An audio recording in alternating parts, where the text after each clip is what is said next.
Hello learners. So our topic for today is sources of organic compound. तो हमें देखना है कि ऑर्गेनिक कंपाउंड के सोर्सेस क्या क्या हो सकते हैं। ठीक है, तो इनके नेचुरल सोर्सेस में आता है नेचुरली ऑर्गेनिक कंपाउंड कहाँ से हम एक्सट्रैक्ट कर सकते हैं। तो वो है प्लांट से, एनिमल से, कोल, petroleum, would.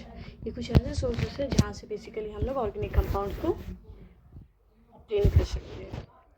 And most of the organic compound जो होते हैं, क्योंकि इनके अलावा भी बहुत सारे ऑर्गेनिक कंपाउंड हैं जिनका सोर्स नेचुरल नहीं है, बट उनको हम लोग क्या करते हैं, लैब्स में बना सकते हैं।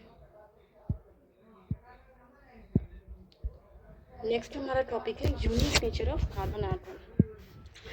अब क्या है कि हमने देखा कि कार्बन के जो कंपाउंड्स हैं वो बहुत ज़्यादा है। कार्बन की केमिस्ट्री को ऑर्गेनिक केमिस्ट्री बेसिकली बोलते हैं। तो इतने ज़्यादा कार्बन के कंपाउंड्स हैं, तो कार्बन आइटम की कुछ यूनिक प्रॉपर्टी तो ज़रूर होगी जिस वजह से ये सारे कंपाउंड्स पॉसिबल हो पा रहे हैं। तो ये इसी यूनिक नेचर के बारे में हम लोगों ने देखना है। तो सबसे पहला जो यूनिक नेचर है कार्बन का, वो क्या है, टेट्रावैलेंसी ऑफ कार्बन। अब ये टेट्रावैलेंसी ऑफ कार्बन क्या है, सबसे पहले हमने देखना है कि कार्बन जो होता है उसका एटॉमिक नंबर कितना है, 6 है। इसका कन्फिग्रेशन लिखते हैं तो 1s2, 2s2 and then 2p2। तो ये क्या है, आउटर मोस्ट है और ये इनर मोस्ट शेल है। आउटर मोस्ट शेल में जितने इलेक्ट्रॉन्स होते हैं, यहाँ 2 है एंड 2 है, तो 4 इलेक्ट्रॉन्स। तो जो आउटर मोस्ट शेल में जो इलेक्ट्रॉन पाए जाते हैं ना, उन्हीं को हम क्या बोलते हैं, वैलेंस इलेक्ट्रॉन बोलते हैं, वैलेंस इलेक्ट्रॉन। ओके, एंड कोई भी रिएक्शन जो होती है उसमें हमेशा वैलेंस सेल के इलेक्ट्रॉन्स जो होते हैं वो पार्टिसिपेट करते हैं। तो हमने देखा है यहाँ पे कि कार्बन के पास कितने वैलेंस इलेक्ट्रॉन, बेसिकली कार्बन के पास यहाँ 4 वैलेंस इलेक्ट्रॉन है, क्योंकि ये आउटरमोस्ट शेल जो है ये सेकेंड शेल है। ये वाली जो शेल है ये फर्स्ट शेल है, और हम जानते हैं कि जो फर्स्ट शेल होती है इसका नाम, अगर एन की वैल्यू, नंबर ऑफ शेल की वैल्यू 1 है तो नाम क्या होगा, के। 2 है तो एल, 3 है तो एम, एंड नेक्स्ट 4 है तो एन, ऐसे सोन ये चलता जाता है। तो फर्स्ट शेल की अगर बात करें तो ये क्या है, के शेल है। ओके, देन ये सेकेंड शेल है ना, इसको क्या बोलेंगे, एल है। तो जो सेकेंड शेल है हमारी, उसमें हमने देखा कि आउटरमोस्ट शेल तो एल शेल है, उसमें कितने इलेक्ट्रॉन्स बेसिकली यहाँ हैं, 4 इलेक्ट्रॉन्स हैं।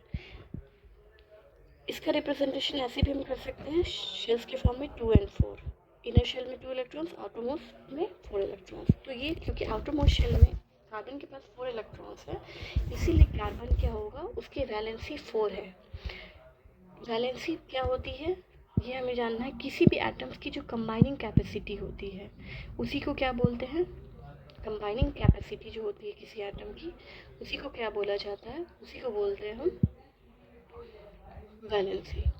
अब ये कंबाइनिंग कैपेसिटी से क्या मीनिंग निकलता है, जैसे कि कार्बन के पास 4 इलेक्ट्रॉन्स हैं, लेकिन अभी वो स्टेबल नहीं है, क्योंकि हम जानते हैं जितने भी नोबल गैसेस हैं जिनके आउटर मोस्ट शेल में कितने इलेक्ट्रॉन्स होते हैं नोबल गैस के, 8 इलेक्ट्रॉन्स। वो सारे एलिमेंट्स जिनके पास 8 इलेक्ट्रॉन्स हैं जो कि नोबल गैसेस है, वो स्टेबल हैं, वो इनर्ट नेचर के होते हैं, उनकी अपनी प्रॉपर्टी है, बट वो स्टेबल है। इसीलिए जितनी भी पीरियोडिक टेबल्स में एलिमेंट्स हैं उसमें क्या है कि एलिमेंट्स क्या करना चाहते हैं, अपने आप को स्टेबल करना चाहते हैं।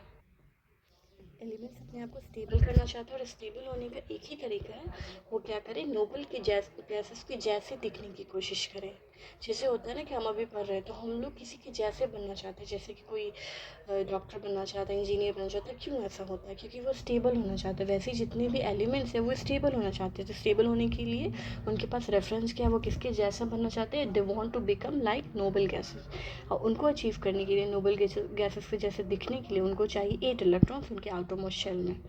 तो क्योंकि यहाँ पे जो कार्बन है उसके पास 4 ही इलेक्ट्रॉन्स है, तो उसके पास पॉसिबिलिटी है कि वो क्या करे, 4 इलेक्ट्रॉन्स को गेन कर सकता है, 4 इलेक्ट्रॉन को लूज कर सकता है। ठीक है, या फिर पहले इन दोनों को समझते हैं कि कार्बन क्या कर सकता है, 4 इलेक्ट्रॉन को गेन भी करेगा और लूज भी कर सकता है।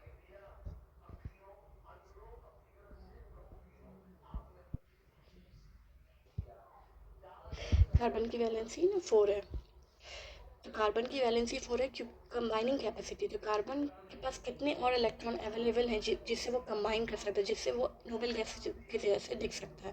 तो आटोमोस में 4 इलेक्ट्रॉन है, तो उसकी वैलेंसी कितनी हुई, 4, क्योंकि वो 4 इलेक्ट्रॉन्स का यूज़ करके अपने आप को नोबल गैसेस के जैसा दिखा सकता है। इसीलिए हम लोगों ने कहा कि कार्बन कैसा नेचर रखता है, टेट्रावैलेंट नेचर रखता है। ये हम लोगों ने क्लियर कर लिया है।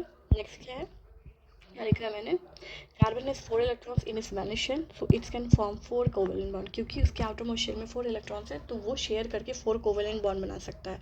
अच्छा, कोवेलेंट बॉन्ड क्या है, जब कोई ऐसा बॉन्ड का फॉर्मेशन इलेक्ट्रॉन्स की शेयरिंग की वजह से हुआ, जैसे कि यहाँ हमने देखा ना कार्बन कार्बन और यहाँ हाइड्रोजन देखा, तो यहाँ पे शेयरिंग हो रही है ना इलेक्ट्रॉन्स की, तो यहाँ पे एक बॉन्ड में ना 2 इलेक्ट्रॉन होते हैं, तो यहाँ जो बॉन्ड बना है वो शेयरिंग से बना है, और इस तरह के बॉन्ड को क्या बोलते हैं, कोवेलेंट बॉन्ड बोलते हैं। नेक्स्ट क्या है, नेक्स्ट ये है bond form by the sharing of electron. यहाँ मैंने मेंशन भी किया है कि कोवेलेंट बॉन्ड क्या है, वैसे बॉन्ड जो कि इलेक्ट्रॉन्स की शेयरिंग से बनेंगे, क्योंकि कार्बन क्या कर सकता है, 4 इलेक्ट्रॉन्स को शेयर कर सकता है, इसलिए इस वजह से कार्बन क्या करता है, टेट्रावैलेंसी को शो करता है। आई होप यहाँ की चीज़ें आपको क्लियर होंगी।